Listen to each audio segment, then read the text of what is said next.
Hey, welcome everyone to the Big Ernie 1 channel. Hope you're all doing well today. Today's video is going to be a how-to video. Basically, it's going to show you how to change out your two-piece handguard setup and install a free-floating handguard. And for that handguard, we picked out a pretty nice setup, actually. It's something that's fairly new. Let me show you. The handguard we selected for this project is a DR Guns handguard. You can check out their website at drgunsllc.com. The website right now is just starting to get built, so it may not be quite up when this video is posted, because they are just launching this product line. And when I say product line, they're doing handguards and rifles and a lot of stuff, a lot of cool stuff. Company is based out of Lake Zurich, Illinois. You can check them out on the website. You can also have a Facebook page as well, DR Guns. This particular handguard, let me tell you a little about it. I don't remember what it weighs, sorry, don't have that spec, but it's very light. And also, it comes in a couple different variations. You can get it with the M-Lok, like this one's M-Lok compatible. You can get it in key mod, and also it comes in different lengths. This is the 15-inch handguard version. I think there's a 13 and a 10, I forget. But all that information will be up on their website very soon. Now I might notice put a piece of paper behind, or actually on the inside of it, so you can see what the cutouts look like and so forth on this handguard. One of the cool things is on the top rail here, you can see the holes in between it. Cuts down the weight right there. I like the patterning. It kind of reminds me of like a stack of playing cards or something that were knocked over. There's a little bit of an angle towards the rear here, and one of the neat things about this handguard is that it's very easy to index. And what I mean by index, for those that are just kind of learning about how to install handguards and so forth, is lining up your gas tube and your barrel nut and all that stuff is very simple on this particular design. So we'll show you what we mean here shortly. So let's go ahead and start with removing the old handguard we got, and we'll get to it. So first things first, I'm going to go ahead and pull out the charging handle and the bolt, just get it out of the way. Pretty simple, easy enough to do. Next, if you have a carry handle, obviously you want to take that off. In this case, with the rear sight, I'm going to take that off because I'm going to put this in this vice block that I'm using. So next, you're going to want to go ahead and remove your two-piece handguard, whether it's OE style, M4 handguard, or whether it's a Magpul handguard. They all kind of get removed the same way. You pull a delta ring back, which you can do by hand if you have the dexterity or the strength to do it. Some people don't, or they make tools that you can use as well.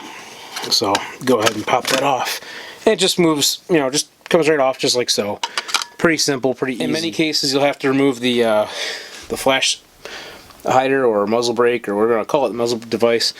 In this case, because of the design of the Yankee Hill machine front sight post / gas block and it being clamped together, I don't have to take that off. Basically, I'm going to leave it on just because I don't need to remove it. So next up, I'm going to go ahead and move these screws and take this off.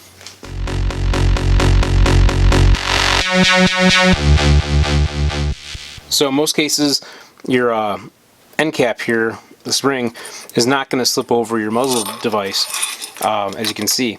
But I'm leaving it on because it doesn't matter to me. I'm leaving this barrel nut with this barrel and so forth. But we got to remove the barrel nut regardless of what you decide to do.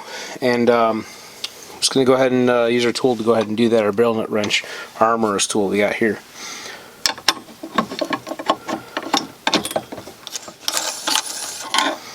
And remove the barrel. So next we're going to grab our 300 blackout barrel that we got here from US Arms. You can check them out, usarms.com I believe, but you can go check, just do a Google search for US Arms.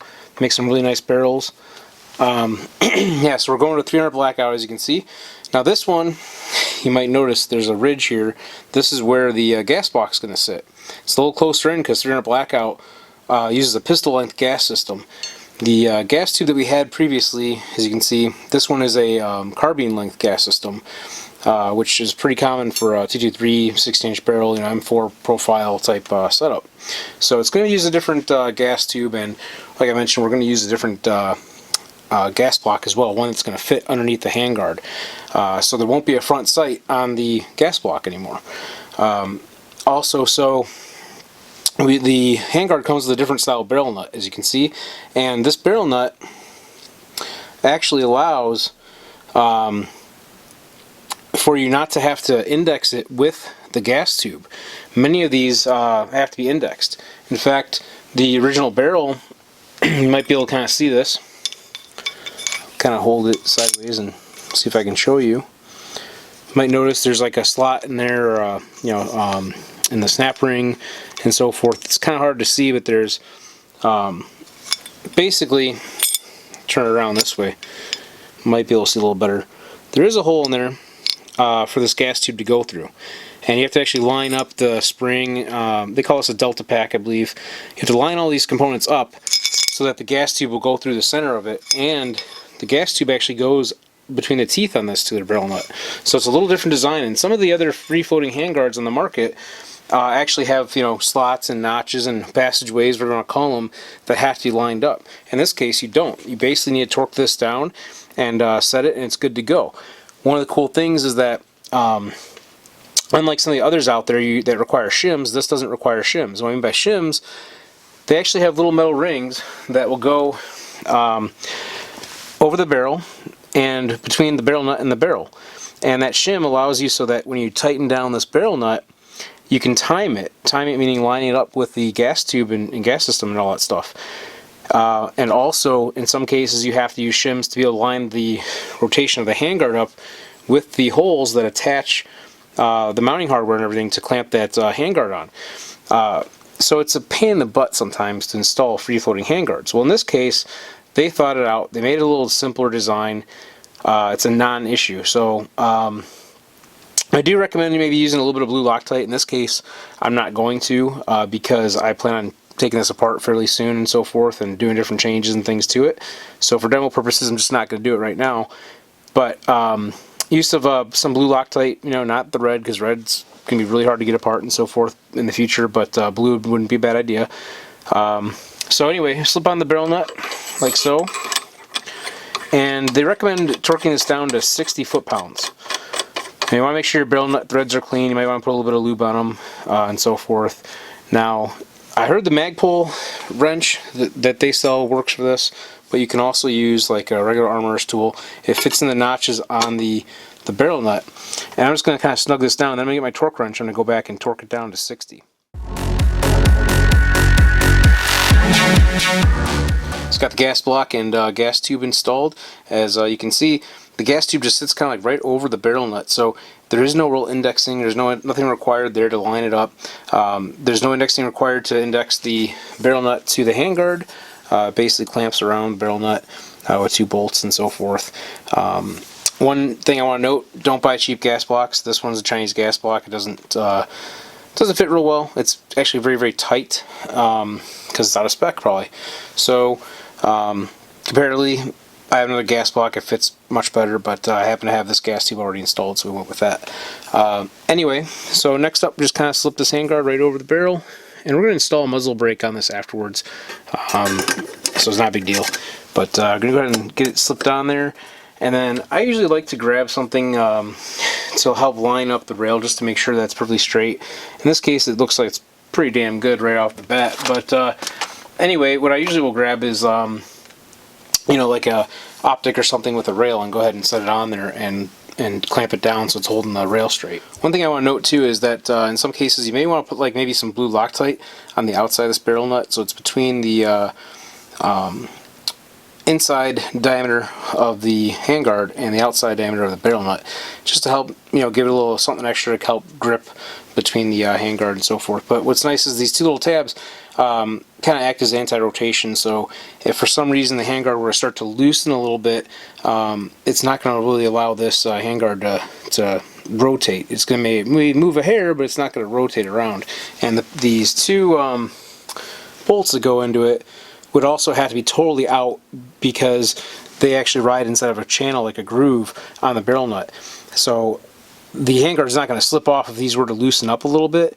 It might just move a little bit. You might notice some movement in it. So anyway, you want to make sure you get it torqued down nicely and so forth. And again, I've just got a UTG mount here. I'm going to go ahead and slip that on. And anyway, we're going to go ahead and install these the screws, the bolts for the handguard.